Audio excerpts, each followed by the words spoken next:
소중한 나.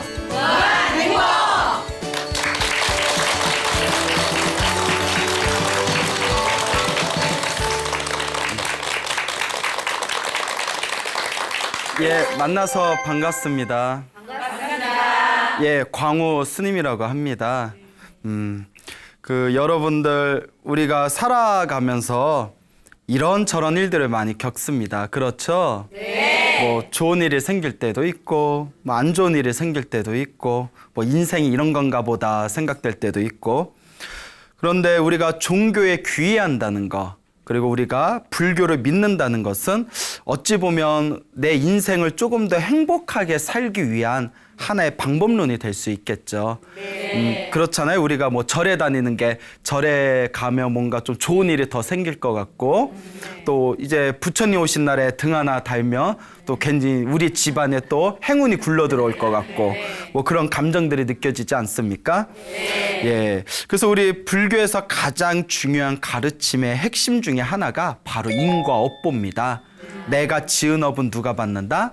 내가 받는다. 예. 그래서 여러분들이 절에 가셔서 뭐 연등 하나를 다신다거나, 혹은 절에서 봉사를 하신다거나, 혹은 절에서 간절한 마음으로 기도를 하는 것 자체가 여러분들의 삶을 풍요롭고 아름답게 만들어주는 좋은 복을 짓는 그런 방법이 될 수가 있습니다.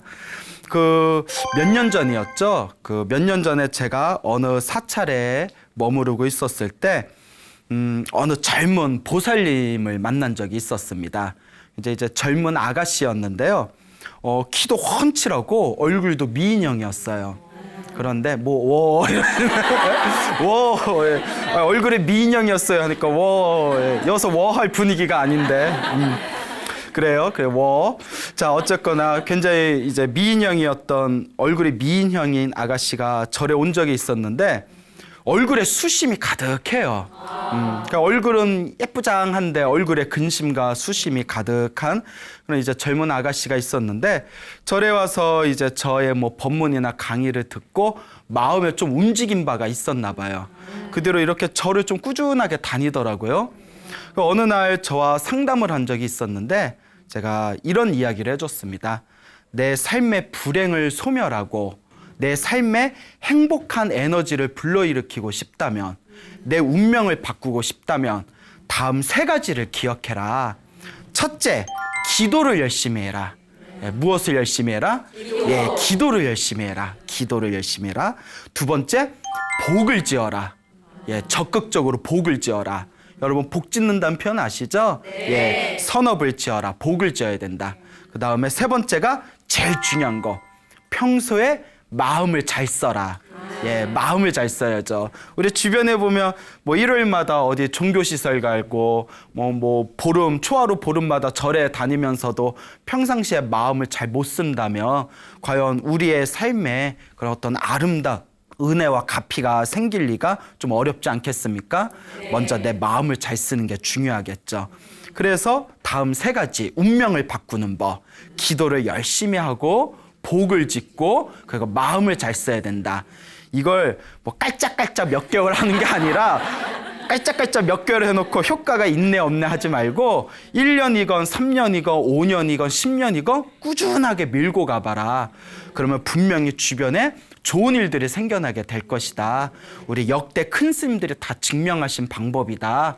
이렇게 이제 간곡하게 말씀을 드렸는데, 근데 기도를 열심히 하더라고요. 꾸준히 108배도 하고 뭐 신묘장구 다란이도 외우고 관세음보살 기도도 하고, 그래서 제가 복을 많이 지으라고 했거든요. 그냥 절에서 봉사라든가 복을 짓지 않고 그냥 나 내 기도만 해야 돼, 이런 거는 이기심의 또 다른 모습이거든요. 그러니까 다 내 것만 챙기겠다. 그러면 기도발에 잘 안 될 수가 있습니다. 기도를 열심히 하면서 남을 위해서 봉사하고 복을 지어야 기도발을 더 빨리 받는데요. 그러니까 또 절에 꾸준히 나와서 설거지 봉사도 열심히 하고, 그 사람들이 공양을 한 스님들과 불자들이 공양한 설거지를 다 봉사하는 것도 큰 복을 짓는 것이거든요. 설거지를 하면서 내가 그릇을 닦는 게 아니라 무엇을 닦는다. 네, 다 아시네. 머리로는 다 아는데 절에 가서 설거지 좀 하시든가. 다 아시네. 맞아요. 설거지를 하면서 내 마음을 닦는다.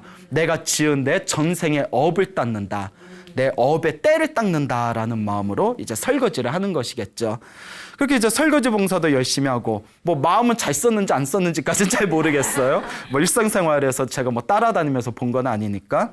근데 희한한 게 처음에 제가 그랬죠. 이렇게 첫인상에 얼굴이 이쁘장하신데 얼굴에 이렇게 좀 수심이 가득하구나. 얼굴은 미인인데 이렇게 얼굴에 근심이 가득하구나.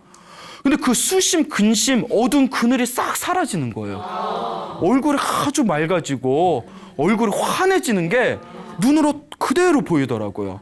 근데 여러분들도 경험해 본 적 있는지 모르겠지만, 뭐 해봤을는지 모르겠지만, 기도를 열심히 하면 얼굴이 되게 맑아집니다. 예, 저 같은 경우에도 한도 막 이제 근심 걱정 다 내려놓고 기도에 집중할 때는 이렇게 세수하다 거울 보고 깜짝 놀랄 때가 있어요. 로션 쓰지도 않았는데 얼굴에 윤기가 흐르네. 근데 막 이제 뭐 포교한다고 이리 치고 저리 치고 바쁠 때에는 기도나 수행을 게을리할 때는 저도 얼굴이 막 칙칙해질 때가 있거든요. 그래서 그 기운이 그렇게 바뀌는 게 느껴질 때가 있습니다. 물론 너무 눈에 보이는 기운에 얽매 있는 건 좋지 못해요. 그 집착하는 건 좋지 못하지만 어쨌거나 기도를 잘하고 열심히 하면 확실히 얼굴이 좀 밝아져요. 근데 그 젊은 불자 아가씨가 점점 얼굴이 밝아지고 그 미소도 굉장히 예뻐지고 나중에 1년이 지난 뒤에는 그 절에 다녔을 때 첫 모습을 기억하는 다른 불자들이 너무나 사람이 바뀌었다고, 너무나 사람이 밝고 환하고 맑아졌다고 다들 옆에서 칭송할 정도로 그렇게 얼굴의 관상이 바뀌더라고요. 그래서 이분도 스님, 제가 이번 생에 가장 저의 훌륭한 선택은 이 불법을 만난 것 같습니다. 불교를 만난 게 저의 가장 큰 탁월한 선택이었던 것 같습니다. 그리고 스님, 제가 이번 생에 가장 큰 복은 광우스님을 만난 것 같습니다 라고 얘기했지만 차마 제 입으로 말하기가 그렇네요. 예, 웃자고 한 말이고요. 예, 웃자고 한 말이에요. 그래요. 농담 속에 또 진담이 있고. 자, 어쨌거나 그리고 이렇게 기도를 열심히 하니까 이 삶이 굉장히 이제 밝아지고 얼굴도 맑아졌는데, 사람이 전생의 업장이 두꺼우면 기도를 열심히 하다가도 안 좋은 일이 생길 때가 있습니다. 이게 굉장히 중요한 겁니다. 많은 불자분들이 기도하면 복 받는다니까 나도 복 받아야지, 나도 행복하게 살아야지 해놓고 열심히 기도하다가 기도하고 난 뒤에 오히려 안 좋은 일이 터져가지고 아이고 절에 다녔더니 오히려 우환만 껴네. 아이고 불보살님 영험 하나도 없네. 이러면서 또 절에 안 다니시는 분들이 더러더러 있어요. 그런데 여러분, 그래서 우리가 기도를 하거나 수행을 할 때에도 반드시 부처님의 가르침을 의지하고 법문도 자주 듣고 경전 공부도 열심히 해야 돼요. 그런 내용이 이미 우리 부처님과 큰 스님들 법문에 나옵니다. 내가 열심히 수행을 하고 복을 짓고 기도를 하다가 중간에 안 좋은 일이 생기는 것은 무엇이 소멸하고 있는 과정이다? 그렇죠. 다 잘 아시네요. 전생의 업보, 전생의 업장이 소멸되고 있는 과정이다. 여러분, 자기가 지은 업은 누가 받는다고 했죠? 내가 받는다고 했죠. 내가 지은 업은 좋은 업이든 나쁜 업이든 내가 받을 수밖에 없기 때문에 내가 기도를 하면서도 안 좋은 일이 생기는 것도 누가 지은 업의 소멸이다? 내가 지었던 업이 소멸하고 있는 과정에서 안 좋은 일들이 불거지는 겁니다. 예를 들어 우리가 몸이 굉장히 안 좋을 때 보약을 먹으면 갑자기 몸이 더 안 좋은 느낌이 들 때가 있잖아요. 그래서 한의사를 찾아가 보면 명현현상이다. 몸에 안 좋은 독소가 뿜어져 나오면서 일시적으로 몸이 안 좋은 현상이 일어나는 거고 몸이 정화되는 과정이다. 이런 명현현상이라는 게 있습니다. 불교의 수행도 이런 명현현상이 있어요. 평소에 수행을 안 하고 기도를 안 한 분들이 열심히 기도하고 수행하면서 중간중간에 안 좋은 일들을 겪는 것은 내가 기도하고 수행을 해서 안 좋은 일이 생기는 것이 아니라 크게 받을 것을 어떻게 받는다? 작게 받는다라는 거예요. 무슨 말씀인지 알겠죠? 네. 그래서 진정한 불자라면 기도하고 수행할 때 중간에 안 좋은 일이 생기면 아이고 내가 기도를 열심히 하니까 업장이 소멸하고 있는 과정이구나. 내 인생의 명현현상이구나. 요 고비를 잘 넘겨야 되겠구나. 이런 마음을 일으키셔야 됩니다. 그런데 기도하다가 아유 기도했는데 왜 이렇게 집에 우환이 껴? 아이고 뭐 우환이 끼면 뭘 먹어야 돼요? 우황천 심어 먹어야 되나? 자, 예, 그 우환이 아닌데 어쨌거나 왜 이렇게 기도를 하는데 안 좋은 일이 생길까? 아이고 절에 다녀봤자 영험도 없고 가피도 다 뻥이었나 보구나. 이러고 중간에 마장에 빠지시는 분들이 계십니다. 그래서 이러한 고비를 잘 넘겨야 진정한 불자라고 부를 수가 있죠. 그래서 아까 이야기한 그 젊은 아가씨 불자분도 처음에는 이제 열심히 기도하고 얼굴도 밝아지고 또 주변에 뭐 일도 잘 풀리고 마음도 편안해졌어요 하시다가 절에 본격적으로 다닌 지 한 3년 정도가 지났을 때 조금 안 좋은 일들을 겪게 되었어요. 막 자꾸 이제 몸도 좀 안 좋아지는 것 같고 주변에 뭐 약간 대인관계도 좀 이상해지는 것 같고 그런 과정에서 극심한 스트레스를 받았을 때 제가 굉장히 걱정이 되더라고요.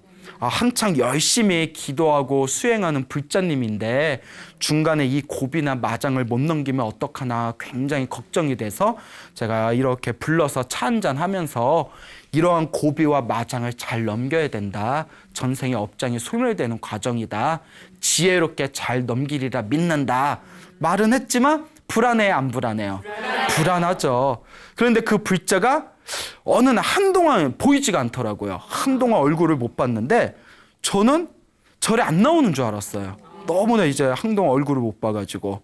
근데 나중에 다시 이제 뭐 강훈 씨 인사드리러 한번 가겠습니다 해서 와가지고 얼굴을 이렇게 봤는데 깜짝 놀랐어요. 얼굴이 너무 맑고 환해가지고 아유 얼굴 대박이다. 피부가 너무 좋다. 얼굴에 뭐 발랐냐. 그러니까 그 불자분이 하는 얘기가 제가 지방에 있는 모 사찰에 가서 하루에 절 1000배씩 100일 기도를 하고 왔습니다. 이러는 거예요.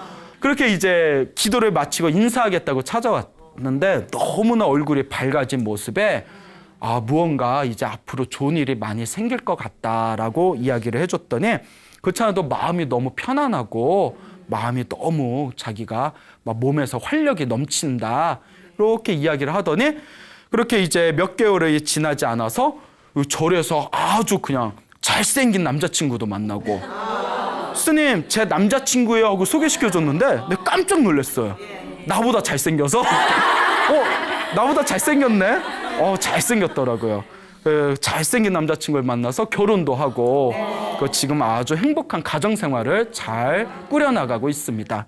그래서 그 불자고 이제 인연을 맺은 게 한 5년 정도 된 것 같은데 저한테 하는 얘기가 스님께서 법문하고 강의하실 때 기도하고 복을 짓고 평소에 마음을 잘 쓰면 1년, 2년 조금씩 시간이 흐르면서 그 선업과 공덕이 쌓이면서 모든 일들이 편안하게 잘 풀릴 것이다 항상 말씀해 주셨는데 이제는 믿습니다. 100% 그 말씀을 믿겠습니다. 제가 그걸 느낍니다. 라는 이야기를 하고 또 제가 부처님께 간절히 기도를 하고 또 관세음보살 기도를 많이 했어요. 관세음보살 연부를 많이 하면서 알게 모르게 가피를 받은 것 같다. 이제 앞으로 중간에 안 좋은 일이 생기더라도 내가 넘어야 할 고비와 내 업보와 내 숙제구나 생각이 들면서 절대 그런 좋지 못한 일이 생겼다고 마음이 흔들릴 일은 더 이상 없을 것이다. 이런 이야기를 하는 것을 제가 듣고 이 불자가 정말 진정한 불자로 거듭난 것 같구나라고 제가 마음으로 감탄한 적이 있었습니다. 그와 같습니다. 여러분 전생의 업장이 두꺼운 사람들은 살아가면서 안 좋은 일을 겪게 되었을 때 끊임없이 남탓만 합니다. 남탓만 해요. 집안을 탓하고 나라를 탓하고 그리고 내 주변에 있는 사람들을 탓하고 그렇지만 불교에서는 물론 살아가면서 일어나는 모든 조건들에 의해서 우리의 삶이 펼쳐지는 거지만 그런 조건을 만난 것 자체가 누가 지은 업의 결과일까요? 내가 지은 업의 결과들입니다. 결국 누가 바뀌어야 될까요? 내가 바뀌어야 되죠. 집안을 탓하고 내 주변에 있는 사람을 탓하는 게 아니라 먼저 내 자신이 바뀌어 나가는 것이 모든 일을 풀어나가는 첫걸음이 될 수가 있는 것입니다. 그래서 살아가면서 안 좋은 일이 생기거나 무언가 내 삶에 있어서 긍정적인 에너지를 일으키고 무언가 어두운 내 운명을 밝게 개척하고 싶은 분이 있다면 단연코 먼저 기도를 시작해야 됩니다. 그리고 복을 지어야 됩니다. 그리고 가장 중요한 거 무엇을 잘 사용해야 됩니다?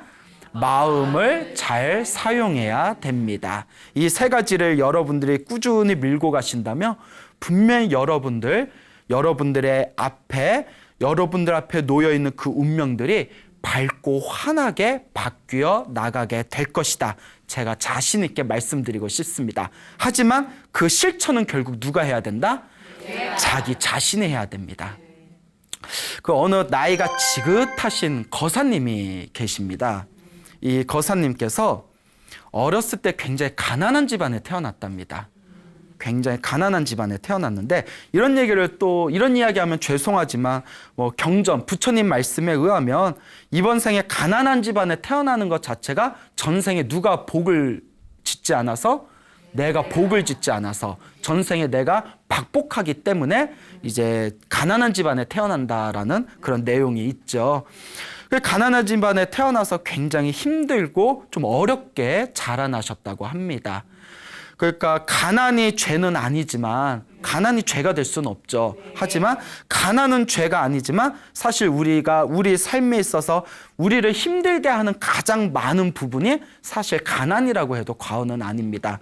그래서 어떤 분이 돈이 많아야 행복하게 사는 것은 아니지만 인간 생활을 하면서 겪고 있는 모든 힘든 일들의 99%는 돈만 있으면 해결할 수 있는 것이다 라는 그런 내용을 제가 인터넷에서 본 기억이 있습니다. 동감하십니까? 아유, 이거 돈 없는 사람은 어떡해. 자, 어쨌거나.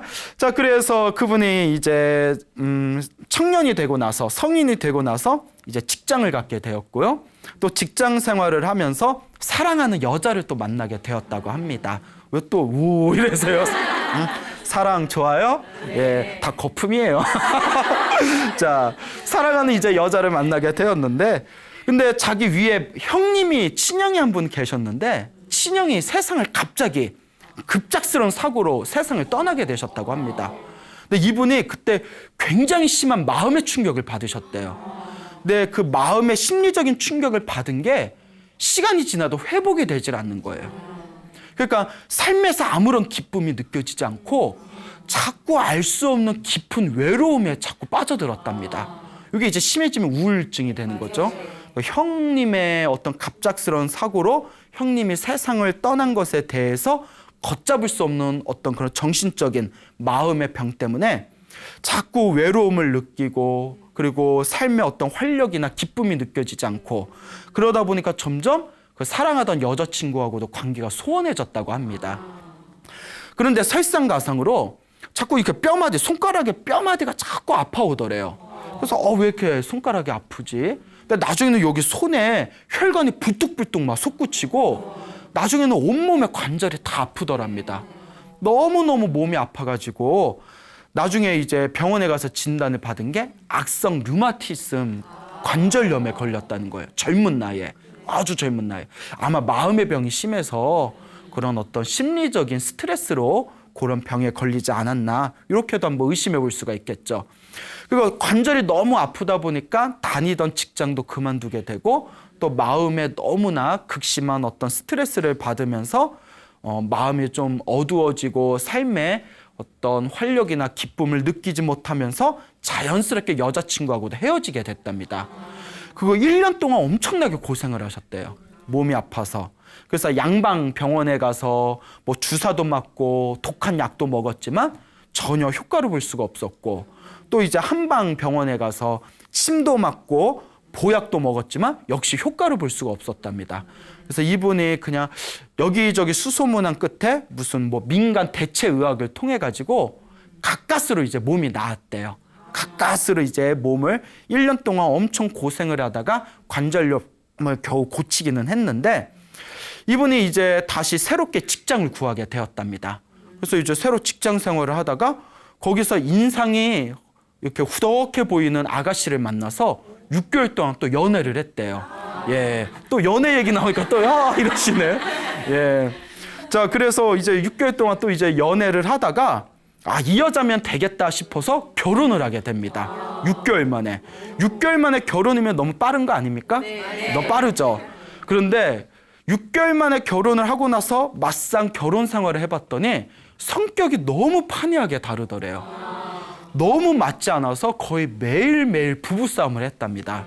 너무 맞질 않으니까. 근데 그런 경우가 있어요. 우리가 흔히 이런 얘기 하잖아요. 싫은 사람이 있으면 안 보면 되잖아요. 그 사람 피하면 되잖아요. 그런데 누가 그러더라고요. 스님, 그 싫은 놈이 집에 있을 때는 어떡합니까? 예, 표정들이 왜 그러세요? 예?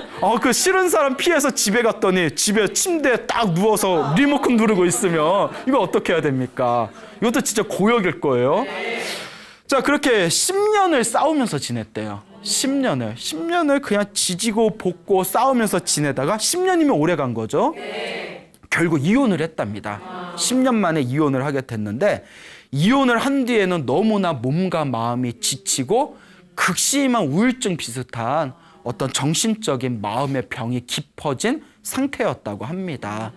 그래서 완전히 기지맥진한 상태에서 아이고 내 마음을 내가 다스려야지 하면서 무슨 명심보감이나 책은담 같은 동양고전과 또 큰 스님들 법어집을 읽으면서 마음의 수양을 하려고 했는데 그게 돼요, 안 돼요?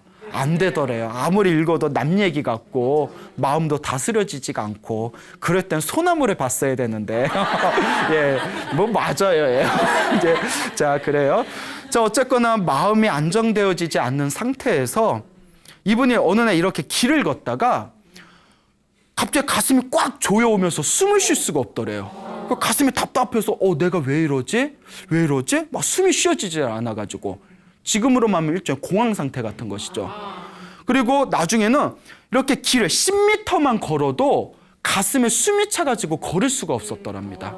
그래서 이분이 어렸을 때부터 체력이 좋아가지고 체력만큼은 남한테 절대 지지 않는다라고 자부하던 분이었는데 아니 내가 아직도 젊은 나이인데 내가 왜 이러지 할 정도로 그냥 한 몇 미터만 걸어도 숨이 콱콱 막혀오고 숨을 쉴 수가 없어가지고 나중에 병원에 가서 진단을 받았는데 결론이 화병이라는 거예요. 화병 무섭습니다. 여러분 화병 걸려본 적 있어요? 네, 없어요? 다행이네요. 예, 그냥 웃지요. 아마 있는데 대답 안 하신 것 같아. 예, 그 화병이 꽉 걸려버렸는데 이걸 우라병이라고 하죠. 이게 엄청난 심리적인 스트레스 병이고 우리 신체에서 가장 중요한 자율신경을 혼란시키는 굉장히 온몸의 병, 합병을 일으킬 수 있는 아주 안 좋은, 질이 안 좋은 병이라고 합니다. 우라병이 얼마나 심하면 그냥 뭐 한 10m만 걸어도 숨이 차고 가슴이 꽉 조여오고 막 쓰러질 것 같고. 그래서 이분이 건강이 제일 중요한데 내가 이렇게 젊은 나이에 왜 이렇게 내 몸이 이렇게 됐을까? 일단 내 몸부터 살아야겠다. 그래서 선택한 게 기도였습니다. 그래 기도하자. 근데 이번에 큰 스님들 법문집도 보고 그렇게 이제 독서도 많이 하셔서 그런지 전생에 성근이 있으셔서 그런지 이번 생 이제 기도를 선택하게 됩니다. 그래서 많은 기도법 중에서 가장 보편적인 관세음보살 기도법을 이제 선택을 하고 간절한 마음으로 매일매일 관세음보살님을 불렀대요. 관세음보살, 관세음보살, 관세음보살. 아침에 눈 뜨면 저녁에 잠들 때까지 시간이 날 때마다 최대한 관세음보살을 부르면서 관세음보살님 저에게 힘을 주십시오. 부디 제 업을 소멸시켜 주십시오. 이러다 제가 죽겠습니다. 부디 저에게 힘을 주세요. 간절하게 기도를 했다고 합니다. 그러던 어느 날이었다고 해요. 요 거사님께서 어느 절에 들어가서 이 법당에서 가만히 앉아서 부처님을 바라보면서 관세음보살 연부를 하셨대요. 관세음보살, 관세음보살, 관세음보살 연부를 하고 있을 때 갑자기 눈앞에서 뭐가 번쩍하고 빛이 싹 나오더니 그 빛에 극장 스크린 같은 게 이렇게 펼쳐지더랍니다. 예. 그래서 이렇게 눈앞이 환해지면서 극장 스크린 같은 것이 싹 펼쳐지면서 아주 생생한 영상이 펼쳐지더래요. 너무나 생생한 신물 같은 영상이 펼쳐지는데 지금으로 말하면 뭐 3D 극장? 뭐 4D 극장 정도 되려나요? 그런 아주 생생한 그런 환상이 펼쳐지면서 어느 그냥 깊은 심상유곡에 어느 젊은 스님이 딱 바랑을 메고는 산길을 이렇게 올라가고 있더래요. 생생한. 그래서 그 젊은 스님이 올라가는 모습을 보면서 자기도 모르게 이렇게 따라가고 싶더랍니다. 저 스님이 어딜 가나 하고 이렇게 그 뒤를 이렇게 따라갔대요. 이렇게 따라가는데 그 스님이 가도 끝이 없는 그런 심삼유곡을 계속 골짜기 따라서 올라가더니 어느 초라하고 작은 암자가 나타나더랍니다. 그 암자에 젊은 스님이 쓱 들어가더래요. 그 절에 싹 들어가는 그런 모습을 보면서 자기도 괜히 따라가고 싶더랍니다. 그래서 자기도 몰래 그 암자에 싹 들어갔는데 암자에 딱 들어가니까 거기에 조그만 법당이 있는데 법당에 젊은 스님이 탁발을 한 쌀을 부처님 앞에다 탁 올려놓고 이렇게 목탁을 두들기면서 연불을 하시더랍니다. 다 이렇게 연불을 하는데 그 연불 소리가 너무나 고요하고 편안해서 마치 그 환상 속에서 보고 있는 그 세계가 그 산골짜기의 암자와 법당에 시간과 공간이 다 멈춘 것 같은 느낌이 들더래요. 완전히 시간과 공간이 다 멈춰버리고 만물의 시간도 다 멈춘 듯한 고요한 침묵만이 느껴지면서 은은하게 그 젊은 스님의 그 목탁 소리와 연불 소리가 들리더랍니다. 그래서 그 법당 뒤에서 그 스님의 뒷모습을 보면서 하염없이 연불 소리를 듣고 있는데 이게 다 생생한 환상이에요. 그런 이제 환상을 보고 있는 거예요. 그 스님께서 목탁을 다 두들기면서 연불을 하시다가 뒤에 이렇게 인기척이 느껴지잖아요. 그러니까 목탁을 탁 치다가 뒤를 싹 쳐다보면서 자기를 딱 쳐다보시더래요. 자기를 딱 쳐다보는데 순간 심장이 멎을 뻔했대요. 그 자기를 쳐다볼 그 스님의 얼굴이 자기 얼굴이더래요. 자기 얼굴이더랍니다. 그 스님이 다 쳐다보면서 그 자기하고 똑같은 그 얼굴에 딱 마주치는 순간 갑자기 가슴이 뻥 뚫리면서 온몸이 시원해지면서 자기가 허공을 날아갈 것 같은 그런 가벼움이 느껴지더랍니다. 그리고 그 환상에서 딱 깼는데 가슴이 시원하더래요. 그 뒤로 그 화병이 다 나았다는 거예요. 이걸 우리가 네 글자로 전문 용어로 뭐라고 하죠? 업장소멸이라고 부르게 되는 겁니다. 여러분 믿습니까 여러분? 네? 자, 그렇게 관세음보살 연불을 해가지고 그런 어떤 환상을 보고 아마 그 환상이 관세음보살님이 그분의 화병을 풀어주기 위해서 만든 어떤 거대한 가피의 힘이 아니었을까 싶습니다. 그 환상을 보고 그 연불을 하다가 뒤돌아보는 스님의 얼굴 모습이 자기와 똑같음을 다 쳐다보면서 순간 가슴이 시원해짐을 느끼면서 그 병고에서 탈출을 하게 되었고 그리고 지금은 다시 좋은 여자와 재혼을 해서 부부가 함께 관세음보살 기도를 열심히 하면서 그렇게 잘 지내고 계신다는 그런 훈훈한 이야기가 있습니다. 자, 그러니까 여러분 우리가 살아가면서 무언가 그렇게 힘들고 괴롭고 가슴 답답한 일이 느껴질 때 여러분 고민하지 마십시오. 우리에게 누가 있다? 예, 부처님이 계시고 관세음보살님이 계시고 지장보살님이 계시고 아미타 부처님이 계시고 우리 불교에는 이러한 불보살님의 가피가 있습니다. 단 그 불보살님의 놀라운 가피를 맛보고 싶다면 결국 누가 실천해야 되겠습니까? 그렇죠. 내가 자기 자신이 실천해야 됩니다. 그러니 혹시 힘들고 괴로운 분이 있다면 아이고 내가 전생에 기도를 안 하고 복을 안 지어서 내 삶이 이렇게 힘들고 괴로운가 보구나 스스로 반성하면서 더 열심히 기도하셔야 됩니다. 스님 전 살아가는 게 너무 행복하고 재밌어요 하시는 분들은 내가 전생에 기도를 열심히 하고 복을 열심히 지어서 이번 생에 이와 같이 행복한가 보다. 그러니 무엇을 더 열심히 해야 되겠다?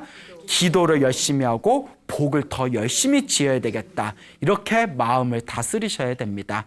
기도와 선업과 공덕의 힘이 여러분들을 행복한 길로 이끌어줄 수 있는 강력한 방법이라는 것을 꼭 명심하시길 바랍니다. 알겠죠? 네. 자, 또 어느 불자님이 계시는데 이렇게 이제 보살님이세요. 여성 불자님이신데 이분께서 3년 동안 금강경이라고 아시죠? 네. 금강경을 1만 번을 읽으셨대요. 100번도 아니고 1000번도 아니고 1만독을 하셨답니다. 3년 동안. 그 금강경 이렇게 읽어보면 저희들 같이 이제 금강경을 많이 읽었던 스님도 좀 천천히 읽으면 30분 정도 걸리고 빨리 읽어도 한 15분, 20분 걸리거든요. 뭐 더 빨리 읽으려면 뭐 10분 안에 끝내기도 한다는데 여하튼 뭐 이렇게 평범하게 읽으면 보통 뭐 15분에서 30분 사이는 걸립니다. 근데 15분에서 30분, 그러니까 한 20분 정도 걸리는 이 금강경을 한 번 읽는데 20분 정도 걸리는 이 금강경을 3년 동안 1만독을 했다는 것은 엄청난 그 노력이 수반되어진 어떤 자신만의 강렬한 기도의 의지라고 볼 수가 있습니다. 근데 이 보살님께서 저 강남에 있는 모 사찰에서 불교 경전 공부를 하셨대요. 그 경전 공부를 하시다가 금강경을 공부하시게 되었는데 금강경의 내용이 너무 좋다라는 생각이 들고 또 주변에서 금강경을 많이 읽으면 큰 복을 받는다 이런 이야기를 자꾸 듣다 보니까 아이고 나도 금강경을 좀 독송해야 되겠다 이런 생각이 들었답니다.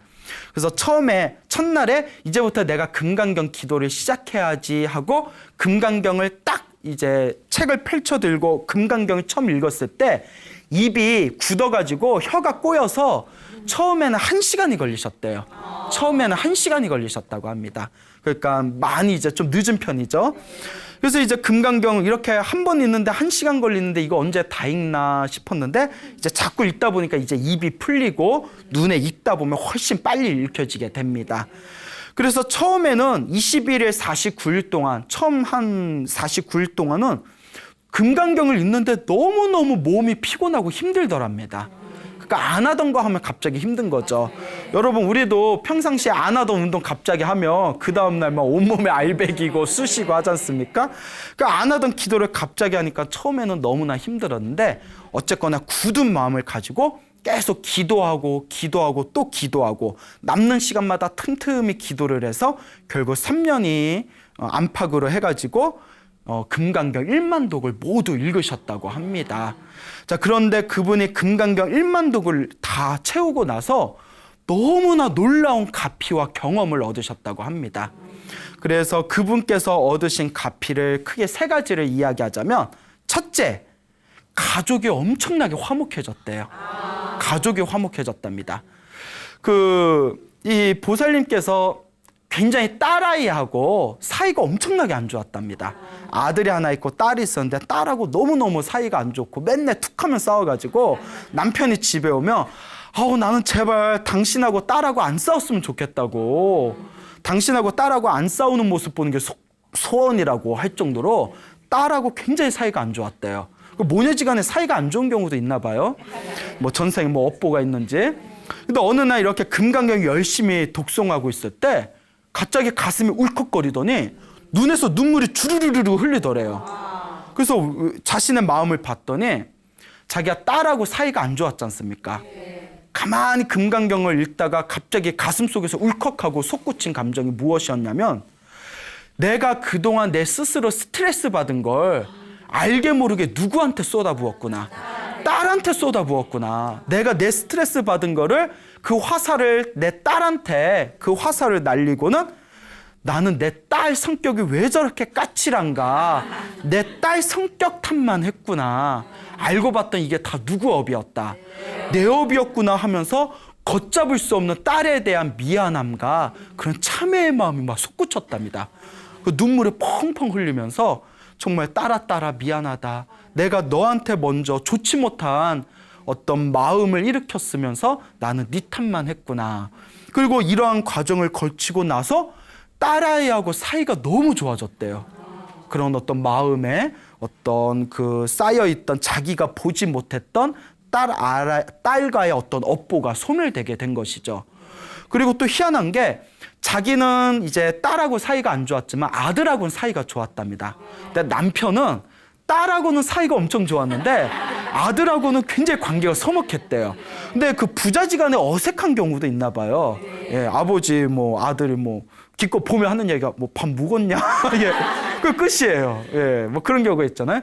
그런데 남편이 자기가 금강경 기도를 하고 1만독을 채워가면서 남편이 어느 날부터 집에 잘 안 들어오던 남편이 퇴근만 하면 자기도 취미 생활한다고 집에 너무 일찍 들어온다는 거예요. 처음에는 적응이 안 됐대요. 이 인간은 왜 이러지? 그리고 또 부인 입장에서도 남편이 저녁 일찍 들어오면 또 저녁 차려줘야 되고 뭐 누가 그런다면서요. 뭐 아침 저녁 다 챙겨 먹으면 강 큰 남자라고. 근데 이제 이거는 행복한 비명이죠. 남편이 이제 집에 충실하고 아들하고도 사이가 너무 좋아졌답니다. 그래서 그 금강경 기도를 하면서 그 남편과 자기 자신과 딸과 아들 이 네 명의 가족이 너무나 관계가 화목해져서 집안을 이렇게 들이우고 있던 어떤 보이지 않는 장막이 확 사라진 듯한 느낌이 든다. 너무나 가정이 화목해졌다. 그런 금강경 기도의 가피를 얻었다라는 그런 이야기를 하시더라고요. 자, 그리고 두 번째는 알게 모르게 몸이 굉장히 건강해졌답니다. 자기가 종합병원이었대요. 그래서 이렇게 식탁에는 항상 자기가 먹는 약이 한 봉다리가 항상 올려져 있었답니다. 근데 처음에 금강경 기도를 할 때 몸이 너무 안 좋았대요. 그래서 나중에 너무 피곤해서 기도는 해야 되겠는데 몸이 너무 안 좋으니까 누워가지고 금강경을 읽었대요. 너무 힘들어서. 근데 이것도 아까 말씀드린 무슨 현상? 그렇죠. 명현 현상이었겠죠. 그 기도를 하면서 그 힘든 과정을 억지로 그 고비를 넘어가면서 열심히 기도를 했더니 첫째는 항상 눈이 뻑뻑해가지고 인공 눈물을 집어넣어야 됐답니다. 그 인공 눈물 집어넣는 그것도 굉장히 신경 쓰이고 은근히 골치 아픈 그런 신경 쓰이는 과정이었는데 더 이상 인공 눈물이 필요하지가 않대요. 굉장히 그 눈에 뻑뻑한 눈의 안구 건조증이 싹 사라졌답니다. 그리고 두 번째는 항상 자기가 가끔씩 며칠 한 번씩 아랫배가 꼭꼭 찌르는 그런 어떤 통증이 있었답니다. 딱히 병원에 가서도 그 원인을 찾기가 힘들었고 약을 먹어도 그때뿐이지 효과가 없었대요. 근데 금강경 기도를 열심히 하고 난 뒤에는 그 아랫배를 꼭꼭 찌르는 통증이 완전히 사라졌답니다. 그리고 가장 놀라운 기적이 자기가 이런 얘기하면 부끄럽지만 발바닥에 각질이 굉장히 심했답니다. 그래서 아무리 관리를 해도 원래 몸에 좀 건조하고 몸에 이렇게 이제 기름기가 빠졌다고 하죠. 몸에 그런 촉촉한 수분이 빠지면 이제 그럼 이제 발바닥이나 이런 데 각질이 심해지게 되는데 이분이 아무리 로션을 바르고 관리를 해도 각질이 없어지질 않았는데 어느 날 금강경을 읽다가 발바닥에 불덩어리를 갖다 댄 것처럼 뜨겁더래요. 한참을 뜨겁더니 며칠 후에 그 발바닥에 있던 각질들이 물고기의 비늘이 다 벗겨지듯이 깔끔하게 벗겨져서 떨어졌답니다. 이야, 정말 신기하죠? 그러니까 여러분 우리가 뭐 가끔 홈쇼핑 보면 뭐 발바닥의 각질 걱정하지 마십시오. 자, 오늘 뭐 몇 분에게 특별 추천 뭐 어쩌 1+1 뭐 이런 거 있지 않습니까? 아니요, 그럴 필요 없을 것 같아요. 여러분 발바닥 각질이 걱정되십니까? 무엇을 읽으십시오? 금강경을 읽으십시오.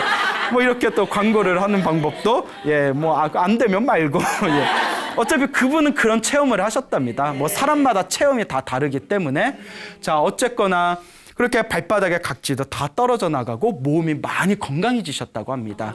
그래서 항상 식탁 위에 올려놨던 약봉다리도 이제 식탁에서 완전히 사라져 버렸다. 그리고 세 번째 또 놀라운 가피가 알게 모르게 집안일들이 너무 잘 풀렸대요. 너무 잘 풀렸다고 합니다. 그래서 이분이 6남매의 장녀였다고 합니다. 근데 이분 성격이 자기가 장녀라서 성격이 유별나서 그런지 몰라도 당신 가정일보다 동생 일을 더 많이 챙겨줬대요. 근데 항상 동생들이 자기 밑에 있는 5명의 동생들이 한 명이 조용하며 한 명이 시끄럽고 그놈이 또 조용하면 또 저쪽이 시끄럽고 그 때문에 스트레스를 엄청 받았고 또 그 스트레스 때문에 딸한테 많이 그걸 풀었다는 거예요. 그런데 기도를 하면서 신기한 게 자기 자신의 가정도 편안해졌지만 동생들이 일이 생기지 않고 편안하더라는 겁니다. 더 이상 동생들이 자기한테 스트레스를 주지 않는다는 거예요. 그리고 두 번째가 딸아이가 수능 시험을 봤는데 성적이 제대로 안 나왔다고 재수를 하겠다고 하더래요. 그래서 야, 재수한다고 네가 되겠냐. 그건 딸이 막 울면서 재수시켜줘. 재수 없어. 이러면서 예, 농담이고요. 재수시켜줘 이러니까 어머니 이제 이 보살님이 시어머니한테 부탁해서 유명한 점쟁이집 2집을 찾아갔답니다. 답답하니까 점쟁이를 찾아갔겠죠. 그 점쟁이 그 점 보시는 분 2분이 한결같이 재수해봤자 떨어진다. 그냥 그 대학 그냥 가라고 해라. 근데 자꾸 딸이 보내줘 하니까 이제 이 보살님이 가슴이 막막하더래요. 딸이 저렇게 원하는데 평생 한이 될 것 같고, 그리고 또 딸 다시 재수시키고 학원 보내자니 목돈이 필요한데 모아둔 돈도 없어서 그냥 가슴이 답답하고 눈물이 나려고 하더래요. 그때 얼마나 자기도 서러웠겠어요. 내가 믿을 건 뭐밖에 없다? 부처님 금강경밖에 없다. 그래서 그래 재수해라 해놓고 열심히 금강경 기도를 했대요. 더 열심히 했대요. 사람이 답답하면 정말 기도할 것뿐이 없어요. 기도하면 마음이라도 편해지잖아요.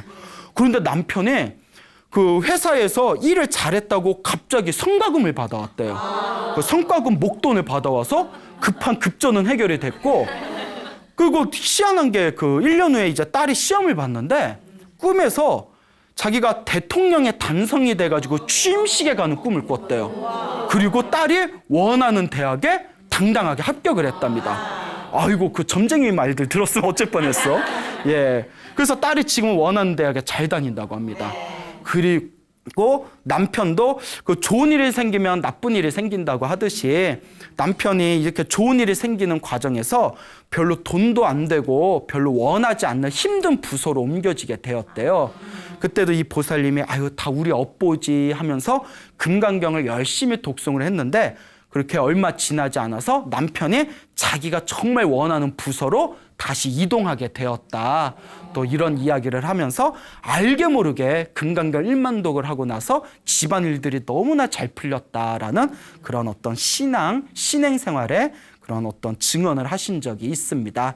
이와 같이 자기가 금강경 1만도, 금강경 1만도 3년 안에 맞췄다니까 입이 떡 벌어지잖아요. 네. 근데 이와 같이 기도했더니 첫째, 가정이 화목해졌고, 둘째, 몸이 건강해졌고, 셋째, 집안일이 너무 잘 풀리더라라는 그런 어떤 이 가피의 영험담을 이야기를 하신 기억이 납니다.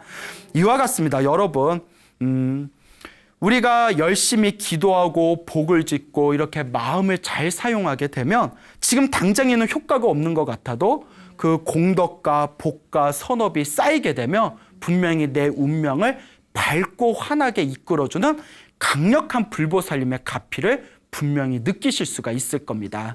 그러니 여러분들도 귀로만 듣고 한 귀로 흘리지 마시고 그래 나도 한번 내 운명을 환하게 밝게 개척해보자 라는 마음으로 기도하고 복 짓고 여러분들의 마음을 잘 다스려 보시기를 바랍니다. 여러분 행복해지고 싶습니까? 네. 행복한 삶을 창조하고 싶습니까? 네. 복을 지으십시오. 선업을 지으십시오. 공덕을 쌓으십시오. 복과 선업과 공덕의 힘이 여러분들을 진정한 행복의 길로 이끌어 줄 것입니다. 여기서 마치겠습니다. 소중한 나! 우와, 행복!